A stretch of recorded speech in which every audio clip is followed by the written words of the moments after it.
Now, others have said in this U.S. Congress building behind us, Benjamin Netanyahu, the butcher of Gaza, the war criminal, will soon be speaking before the assembled members of Congress and receive their applause. We are here outside of Congress to demonstrate our opposition and our outrage. We stand united in proclaiming that the senators and the representatives, the Democrats and the Republicans, the warmongers and the war criminals do not represent us.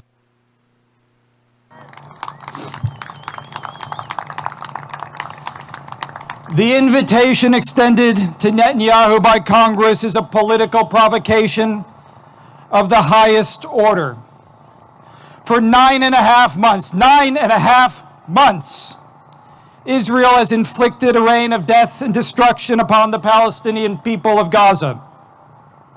As Netanyahu arrived here on Monday, the Gaza Health Ministry reported that the official death toll has now surpassed 39,000, the majority women and children, and nearly 90,000 have been injured.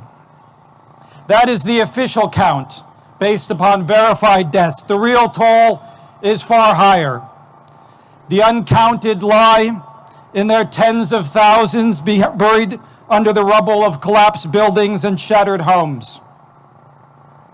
And in addition to those killed by bombs and bullets, many more have died from malnutrition, disease, hunger, and famine. Only 2 weeks ago, The Lancet, a highly respected medical journal, estimated that the number of people killed directly or indirectly could be 186,000 or more. In its campaign of genocide, Israel has systematically destroyed residential buildings, schools, mosques, hospitals, bakeries, water treatment facilities, indeed everything necessary to sustain human life. Now, the present genocide is the outcome of more than 3/4 of a century of displacement, occupation, and violence. It is the end point of Zionism, an ideology of extreme nationalism in an era of global economy. An ideology that in its origins was directed against the socialist and internationalist views held by many Jewish workers and youth. An ideology which formed the basis of a state that from its foundation has served as a bulwark of imperialism in the Middle East. Guilty of monumental war crimes, Israel and its defenders resort to monumental lies. Against the millions who have protested these crimes, they level the slander of anti-Semitism. Among those most active in the protests are many Jewish people, outraged that Israel, in carrying out a genocide, claims to be acting in their names. Indeed, the charge of anti-Semitism has reached such a point of absurdity that it was recently directed against protests led by Renee Lichtman in Michigan, a Holocaust survivor. We say loudly and clearly, opposition to Zionism is not anti-Semitism. The interests of all workers, including Jewish workers and youth, lie in the fight against genocide and against imperialism. Now, the crimes of the Israeli state, of Netanyahu, the butcher of Gaza, are immense. But we know there is not a single bomb that could be dropped in Gaza, a single building destroyed, a single child murdered without the political, financial support of American imperialism and both its parties, the Democrats and the Republicans.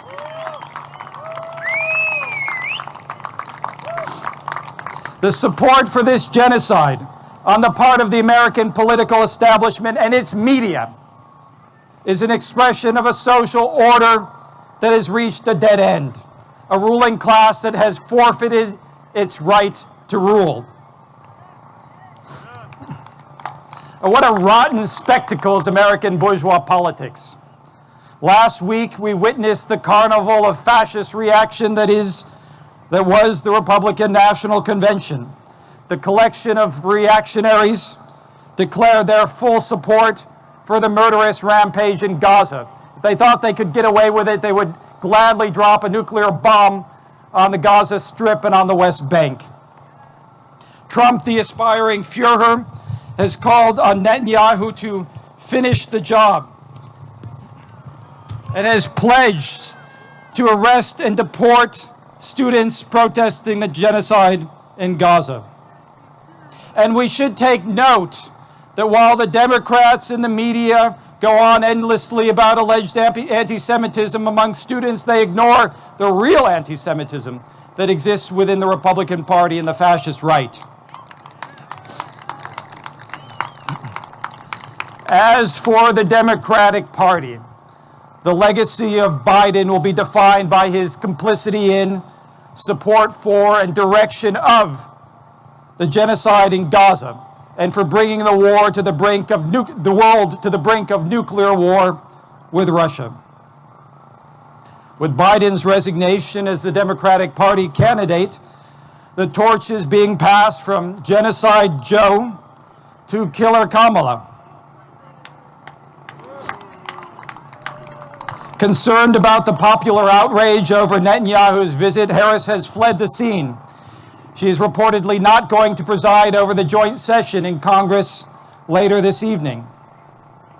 Her assurances to Netanyahu of American imperialism's continued support will be delivered in private. Now, the American ruling class is backing this crime not only because Israel has long served as the beachhead for American imperialism in the Middle East, but because they see the final solution to the Palestinian problem as a component part of a global war. Indeed, the last official act of the semi-senile Biden before ending his re-election bid was to preside over the NATO conference here in Washington, in which he and the other leaders of the NATO powers pledged a vast escalation of the war against Russia.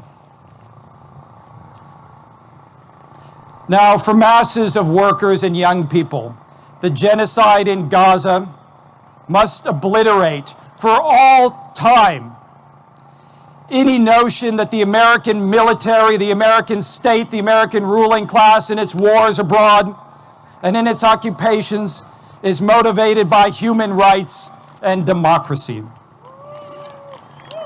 The same social interests and political forces behind the genocide in Gaza are escalating the war in Ukraine, and for the same interests: profit, world domination, access to natural resources, the exploitation of the working class. So what is the way forward? The Socialist Equality Party in our election campaign insists that it is not a matter of appealing to the war criminals to change their course. No, we do not plead with criminals to cease their crimes. Nor is it a matter of hoping for some figure within the state and its two parties to come forward, the likes of Bernie Sanders and Alexandria Ocasio-Cortez, combine insincere criticisms with absolute support of the Democratic Party. Trotsky referred to the priests of half-truths, of quarter-truths, that is, the worst form of falsehoods. The Socialist Equality Party calls on opponents of the genocide to fight to mobilize that social force that can stop it, and that is the working class, in the United States and throughout the world.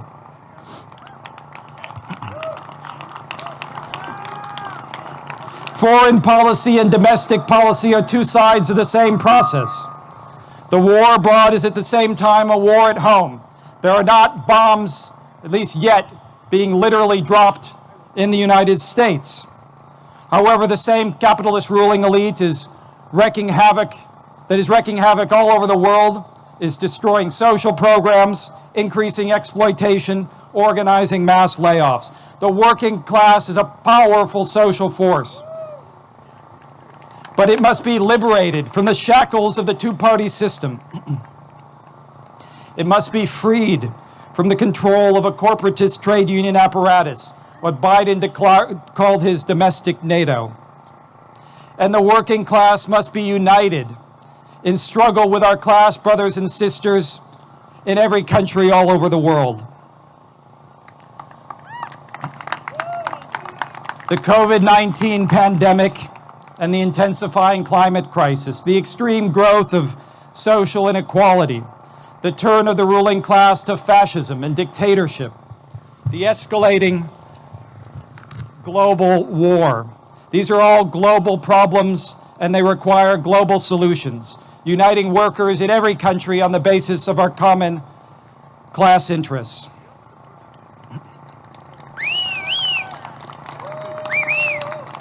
The Socialist Equality Party insists that a new political orientation is necessary. The problems we confront are serious, matters of life and death. Genocide, fascism, world war, dictatorship, environmental collapse.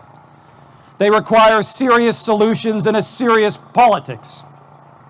Those who promise a way out by tinkering around the edges of a bankrupt social and political order are selling snake oil. The way forward is the fight for socialism. An event like the genocide in Gaza does not arise out of a healthy society. That such horrors can happen. Not only can they happen, but they are defended by the entire political establishment. This is an expression of a social system that is on its last legs. In order to meet the challenges we confront, it is necessary to bring forward the experiences of the past, to reappropriate the great traditions of Marxism, of socialism. These traditions are embedded in the history of the Trotskyist movement, the International Committee of the Fourth International. Nowhere else can the great questions confronting millions of workers and young people be found, for it embodies the great experiences of great struggles. Capitalism is driving mankind toward catastrophe. The working class must fight for a different social order. It must fight for revolution. If I might recall the words as mentioned earlier, Thomas Jefferson, he had another great line in that document of American liberty, the Declaration of Independence. He said, whenever a government becomes destructive to the rights of the people, it is the right of the people to alter and abolish it.